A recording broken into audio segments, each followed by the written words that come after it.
नमस्कार, सी न्यूज भारत में आप सभी का स्वागत है। इस वक्त मैं आपके साथ रजा सिंह। वक्त हो चुका है न्यूज बुलेटिन का, तो चलिए शुरू करते हैं खबरों का सिलसिला। खबर गुजरात के अहमदाबाद से, जहां साइबर नाइफ रोबोटिक्स का उपयोग अहमदाबाद सिविल मेडिकल सिटी के कैंसर संस्थान में विकिरण चिकित्सा के लिए किया जाता है। लगभग 38 करोड़ रुपए की लागत से स्थापित ये साइबर नाइफ मशीन कैंसर ग्रस्त ट्यूमर के साथ साथ सामान्य 5 मिमी के ट्यूमर का भी इलाज कर सकती है। 3 सेंटीमीटर से 100 सेंटीमीटर तक के सामान्य ट्यूमर का भी सटीक निदान कर सकता है।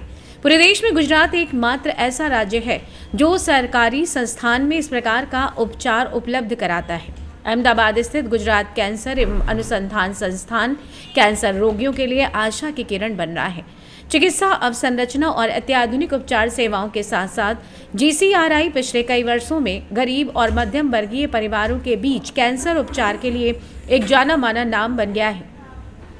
गुजरात कैंसर एवं अनुसंधान संस्थान देश में रेडियोथेरेपी के सबसे उन्नत केंद्रों में से एक है, जहां प्रत्येक मरीज की जरूरत के अनुसार तेज, सटीक और कम दुष्प्रभाव वाला उपचार उपलब्ध कराया जाता है। संस्थान में रेडिएशन ऑन्कोलॉजी के क्षेत्र में साइबर नाइफ, ट्यूबिम लाइनिक और टोमोथेरेपी जैसी अत्याधुनिक सेवाएं उपकरण उपलब्ध है, जिन्हें अत्याधुनिक माना जा सकता है और इनकी अनुमानित लागत 95 करोड़ है। जानते हैं निदेशक GCRI डॉक्टर शशांक पंड्या ने क्या कुछ कहा। गुजरात सरकार અને ભારત સરકારના સહયોગથી the Gujarat cancer and research institute Medicity Ahmedabad ખાતે 1C બ્લોકના સેકન્ડ બેઝમેન્ટમાં અત્યંત આધુનિક રેડિયોથેરાપીના મશીનો કે જેની અંદાજિત કિંમત 95 કરોડ જેટલી છે તે વસાવવામાં આવેલ છે। તે અત્યંત આધુનિક મશીનો જોઈએ તો city simulator, Brachytherapy, ટ્રુબીમ linear accelerator, ટોમોથેરાપી અને સાયબર નાઇફ નામના મશીનો છે। તેમાંથી એક મશીન સાયબર નાઇફ કે જે સમગ્ર દેશમાં સરકારી હોસ્પિટલોમાં ફક્ત GCRI ખાતે જ અવેલેબલ છે અને તે મશીન દ્વારા દર્દીઓની સારવાર કરવા માટે અમારી ટીમ હંમેશા કટિબદ્ધ હોય છે। अहमदाबाद से सी न्यूज संवाददाता योगेश गोस्वामी की रिपोर्ट। अहमदाबाद क्राइम ब्रांच ने ख्याति अस्पताल के मुख्य आरोपी कार्तिक पटेल को विदेश से सरदार पटेल एयरपोर्ट पर उतरते ही गिरफ्तार कर लिया। क्राइम ब्रांच द्वारा प्रारंभिक पूछताछ के बाद अब रिमांड हासिल करने के लिए प्रयास किए जा रहे हैं। इस मामले में अब तक 9 आरोपियों को गिरफ्तार किया जा चुका है। कार्तिक पटेल पहले ऑस्ट्रेलिया और फिर दुबई भाग गया था। कार्तिक ने पहले भी अग्रिम जमानत पाने का प्रयास किया था, लेकिन असफल रहे। अहमदाबाद ख्याति कांड में पिछले 65 दिनों से फरार चल रहे मुख्य आरोपी और अस्पताल संचालक कार्तिक पटेल को क्राइम ब्रांच ने बीती रात अहमदाबाद के सरदार पटेल एयरपोर्ट से गिरफ्तार कर लिया। क्राइम ब्रांच ने इस मामले में 8 आरोपियों को गिरफ्तार किया था। इस मामले का 9वां मुख्य आरोपी कार्तिक पटेल फरार था। क्राइम ब्रांच ने उसे अहमदाबाद हवाई अड्डे से गिरफ्तार कर लिया। अब इस मामले में कई खुलासे होने की संभावना है। आरोपी ने अग्रिम जमानत पाने का भी प्रयास किया, लेकिन जमानत नहीं मिली। अंततः उसने आत्मसमर्पण कर दिया और उसे अहमदाबाद अपराध शाखा की टीम ने अंतर्राष्ट्रीय हवाई अड्डे पर गिरफ्तार कर लिया है। 11 नवंबर 2024 ના રોજ ખ્યાતિ હોસ્પિટલ ખાતે જે બનાવ બનેલો અને 2 વ્યક્તિઓના મૃત્યુ થયેલા એ અનુસંધાને વસ્ત્રાપુર પોલીસ સ્ટેશનમાં ગુના નોંધવામાં આવેલા હતા અને આ ત્રણેય ગુનાની તપાસ પોલીસ કમિશનર શ્રી અમદાવાદ શહેરના હુકમથી ક્રાઇમ બ્રાન્ચને સોંપવામાં આવેલી અને અત્યાર સુધીમાં આ તપાસના કામે કુલ 8 આરોપીઓની ધરપકડ કરવામાં આવેલી છે અને પોતાની ધરપકડ ટાળવા નાસ્તા ફરતા આરોપી જે છે કાર્તિક પટેલ એમની આજરોજ ધરપકડ કરવામાં આવેલી છે। એ આ બનાવ બન્યો ત્યારે એ અરસામાં એ ઓસ્ટ્રેલિયા ખાતે ગયેલા હતા અને ત્યાંથી દુબઈના જે ઓન અરાઇવલ વિઝા મેળવી એ દુબઈ ખાતે રોકાયેલા હતા અને 2 મહિના સુધીનો સમય એમણે આ રીતે પસાર કરેલો છે। આજરોજ એમને અમદાવાદ એરપોર્ટ આવતા લુકઆઉટ સર્ક્યુલર આધારે ત્યાં એરપોર્ટ પોલીસ દ્વારા ડિટેન કરવામાં આવેલા અને ત્યારબાદ ક્રાઇમ બ્રાન્ચને સોંપવામાં આવેલા છે અને ક્રાઇમ બ્રાન્ચે આની કાયદેસરની કાર્યવાહી કરી એમની ધરપકડ કરેલી છે। હાલ જે આરોપી કાર્તિક પટેલ જે છે એમની પ્રાથમિક પૂછપરછમાં એમણે જે પણ અત્યાર સુધીની જે થોડા સમય મળ્યો છે એમાં જે પૂછપરછ કરવામાં આવેલી છે એમાં એમની જે પ્રાથમિક જે માહિતી મળી છે એ મુજબ એ ખ્યાતિ હોસ્પિટલના ચેરમેન છે અને એમના જ માર્ગદર્શન અને સૂચના મુજબ આ ખ્યાતિ હોસ્પિટલની તમામ કાર્યવાહી હાથ ધરવામાં આવતી હતી। કેટલાક મહત્વના પ્રશ્નો જે હતા એમને જે પૂછવામાં આવેલા હતા કે અત્યાર સુધીમાં જે પણ પ્રકારે PMJ યોજના અથવા તો ખ્યાતિ હોસ્પિટલ અને જે પણ ઇન્સ્યોરન્સ જે કંપની જે છે એ સાથેના જે વ્યવહારો થયેલા છે એ વ્યવહારોની ચકાસણી પણ હાથ ધરાઈ રહેલી છે. એમાં એમનો કેટલો રોલ છે એ વિશે તપાસ કરવામાં આવી રહેલી છે. જે પણ અગાઉના આરોપીઓ દ્વારા જે તપાસના લગતી માહિતી જે આપવામાં આવેલી છે એ માહિતી પણ કાર્તિક પટેલની પૂછપરછ દરમિયાન એની ખરાઈ કરવામાં આવનાર છે અને એ વિશે જે પણ પુરાવો છે એકત્રિત કરવામાં આવનાર છે. કઈ બાબતોને લઈને તપાસ કરવામાં આવશે? મુખ્યત્વે ખ્યાતિ હોસ્પિટલ ખાતે જે પણ દર્દીઓ સારવાર હેઠળ દાખલ થયેલા હતા અને એ પૈકીના જે 3800થી વધુ દર્દીઓએ પીએમજે યોજનાનો લાભ મેળવેલો છે અને એનાથી એમણે સારવાર મેળવેલી છે. એ વિશે પણ જે પણ એમાં કોઈ ગેરરીતિ થયેલી છે કે કેમ એ અંગે સીએની પણ નિમણૂક કરવામાં આવેલી છે અને તમામ જે 33 બેંક એકાઉન્ટ્સ જે છે ખ્યાતિ હોસ્પિટલ સાથે સંકળાયેલા એ તમામનું ફોરેન્સિક ઓડિટ હાલ ચાલી રહેલું છે. હાજી, કાર્તિક પટેલ જે શરૂઆતમાં જે છે એ એમણે જ્યારે યુવાનીમાં વ્યવસાયની શરૂઆત કરેલી ત્યારે વિડીયો કેસેટ વેચવાનું કામ શરૂ કરેલું અને ત્યારબાદ કન્સ્ટ્રક્શનના વ્યવસાયમાં જોડાયેલા અને એ સિવાય કેન્ટોનમેન્ટમાં આવેલી ફિરદોસ અમૃત સ્કૂલ અને ખ્યાતિ વર્લ્ડ સ્કૂલ,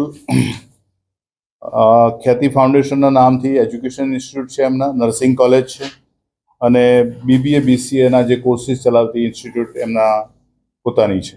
अहमदाबाद से सी न्यूज संवाददाता योगेश गोस्वामी की रिपोर्ट। खबर दिल्ली से, जहां प्रदेश अध्यक्ष वीरेंद्र सचदेवा भारतीय जनता पार्टी अरविंद केजरीवाल पर सीधे टिप्पणी की। चोर चोरी से जाता है, हेरा फेरी से नहीं। जो दिल्ली की जनता को आप चुनावी दौर में जुमलेबाजी करते हो, झूठ बोलकर अपने 2013 के अंदर चुनाव में किराएदारों को जो आपने झूठ बोलकर अपनी ओर किया था, वो सारे ही किराएदार भारतीय जनता पार्टी में शामिल हो गए हैं। अब ये पता है कि अरविंद केजरीवाल जब सिर्फ झूठ बोलते हैं, झूठे वादे करते हैं। रही बात दिल्ली की, अब बिजली पानी की बात करें तो 200 यूनिट फ्री कहाँ है फ्री? यदि 200 यूनिट फ्री से 1 यूनिट ऊपर जाता है तो आप पूरा 200 यूनिट का भी पैसा जोड़कर आप ले लेते हैं। रही बात पानी की, तो अपनी दिल्ली जनता जानती है कि कितना साफ सुथरा पानी आप पिलाते हैं। हमने ऐसे लोगों को गंदा पानी पीते हुए मरते हुए देखा है। जो झुग्गी झोपड़ी की जो महिला हैं, लाइन में लगना पड़ता है घंटे भर पानी के लिए। बता दें कि दिल्ली की जनता समझ चुकी है, अरविंद केजरीवाल जब भी बोलते हैं तो हमेशा झूठ ही बोलते हैं। कई हांडी 1 बार चढ़ती है, 2 बार चढ़ती है, तीसरी बार नहीं चलेगी। अब जनता समझ चुकी है। जब भी अरविंद केजरीवाल चुनावी दौर में जो वादे करते हैं उन पर खरे नहीं उतरते हैं। जनता ये बात अब समझ चुकी है। चोर चोरी से जाए, हेरा फेरी से न जाए। अरविंद केजरीवाल इसमें नया क्या है? 2013 में जब आपने अपनी पार्टी का पहला चुनाव लड़ा था, आपने किराएदार अपना एक सेल बनाया था जो किराएदारों की बात करता था। कहाँ है वो सेल आज? वो पूरा का पूरा सेल 2017-18 में भारतीय जनता पार्टी में शामिल होगा। क्यों? क्योंकि आप हर चुनाव से पहले इस तरह के झूठे वादे करते हो। पूरी दिल्ली को धोखा देने के बाद अब छोटे छोटे ग्रुप को आप टारगेट कर रहे हो, लेकिन पूरी दिल्ली इस बात को जानती है कि अरविंद केजरीवाल जब बोलेंगे झूठ बोलेंगे और सिर्फ चुनावी घोषणाएं करेंगे, क्योंकि जिन्होंने काम करना होता है वो करके दिखाते हैं। आपने बिजली के बिलों के नाम पे धोखाधड़ी की, डिस्कॉम के साथ लूटा है, और पानी की बात तो बिल्कुल मत कीजिए। इसी दिल्ली में हमने एक एक बूंद पानी के लिए लोगों को तरसते हुए देखा, मरते हुए देखा है। और टैंकर में जो माताएं बहनें 6-6 घंटे इंतजार करने के बाद धक्के खाती हैं, वो इसी दिल्ली में, अरविंद केजरीवाल की दिल्ली में हम लोगों ने देखा है। गंदा पानी पीने से लोगों को मरते हुए देखा है। तो अरविंद केजरीवाल, ये तुम्हारी चुनावी घोषणाएं हैं, लेकिन काठ की हांडी 1 बार चढ़ती है, 2 बार चढ़ती है, बार बार नहीं चढ़ती। इसलिए मैं फिर कह रहा हूं, आप बोलते रहिए, लेकिन आप जब भी बोलेंगे झूठ ही बोलेंगे, ऐसा दिल्ली की जनता का विश्वास है। नई दिल्ली से सी न्यूज संवाददाता दीपक सिंह की रिपोर्ट। खबर डोंबिवली से है, जहां शिवसेना ठाकरे गुट के पदाधिकारी दीपेश मात्रे और कार्यकर्ता पदाधिकारी स्थानीय ग्रामीणों की उपस्थिति में कल्याण डोंबिवली महानगर पालिका माध्यम से 1 करोड़ 25 लाख की निधि डोंबिवली पश्चिम मोठा गांव टेकड़ी में कंक्रीट सड़क के लिए मंजूर किया गया। इस अवसर पर केडीएमसी पूर्व पार्षद जयेश मात्रे, पूर्व सभापति दीपेश मात्रे के हाथों भूमि पूजन किया गया।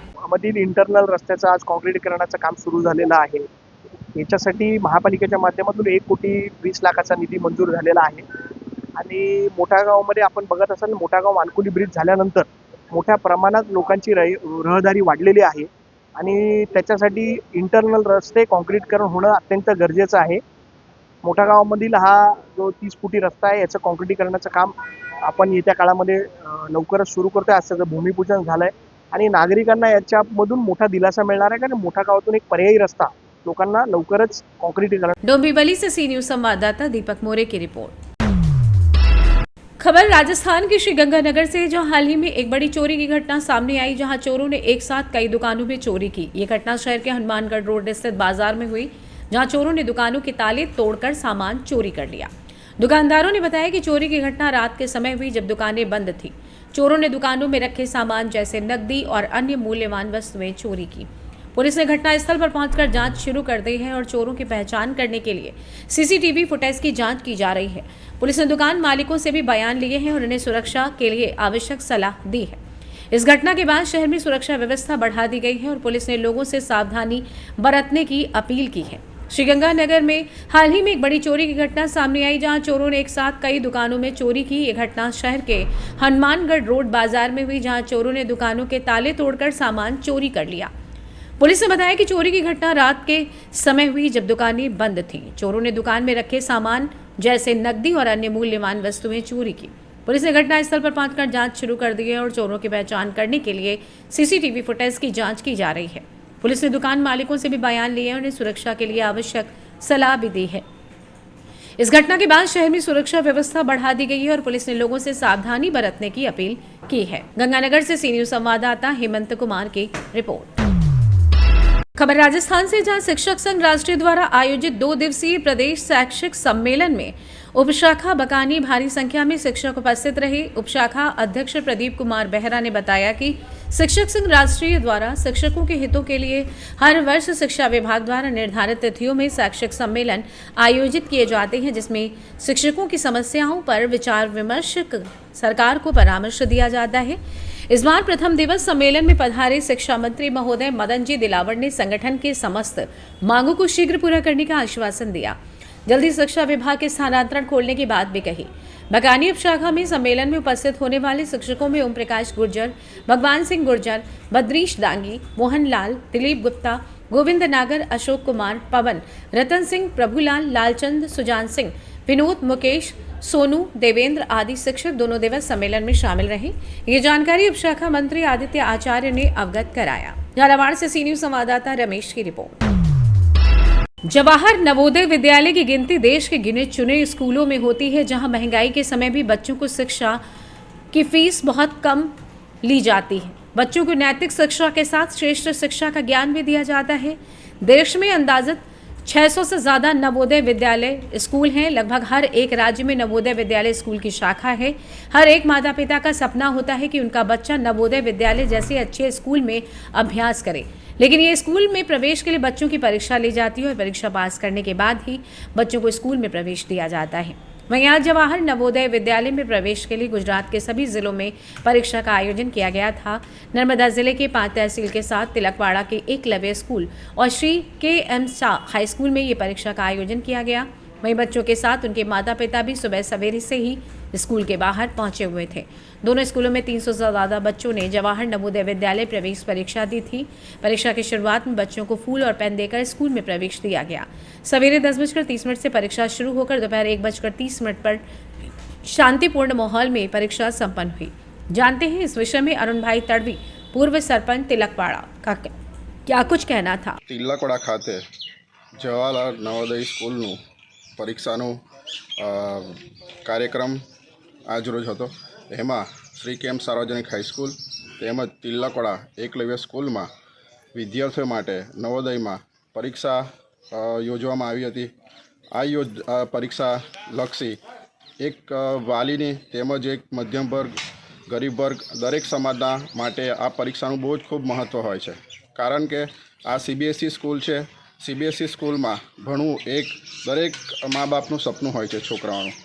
ત્યાંના છોકરાઓ ખૂબ શિસ્તમય, ખૂબ એજ્યુકેટેડ, ખૂબ સારી રીતે પોતાનું ક્ષમતાપૂર્વક પોતે ભણવામાં ખૂબ સારી રીતે સ્કૂલનું માર્ગદર્શન પ્રમાણે ખૂબ આગળ વધે છે।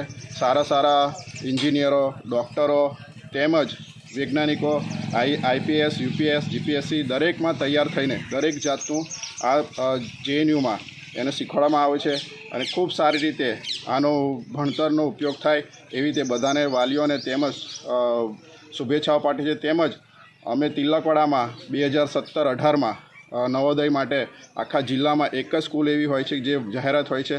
અમે જગ્યાનું જિલ્લા સંકલન જોડે મામલતદાર સાહેબ જોડે જગ્યા આપીને અમને ગર્વ છે કે અમે તિલકવાડા ખાતે એનું પરીક્ષાનું આયોજન થાય છે. અને એવી જ રીતે વિનાયક કોલેજમાં બી જગ્યા આપીને અમારા ત્યાં શિક્ષણનું ખૂબ મહત્ત્વ લક્ષી અમે કાર્ય કરેલું છે. અને આ નવોદયની પરીક્ષામાં દરેક વાલીઓને તેમજ દરેક જિલ્લાના વાલીઓને શુભેચ્છા પાઠવું છું અને આવનાર છોકરાઓ ખૂબ આગળ વધે, પ્રગતિ કરે અને ગામનું નામ રોશન કરે એવી શુભેચ્છાઓ. नर्मदा से सी न्यूज संवाददाता वसीम मेमन की रिपोर्ट। फिलहाल के लिए न्यूज बुलेटिन में बस इतना ही। देश दुनिया की तमाम बड़ी खबरों को जानने के लिए जुड़े रहिए सी न्यूज भारत के साथ। हर खबर आपके साथ, आपके हाथ।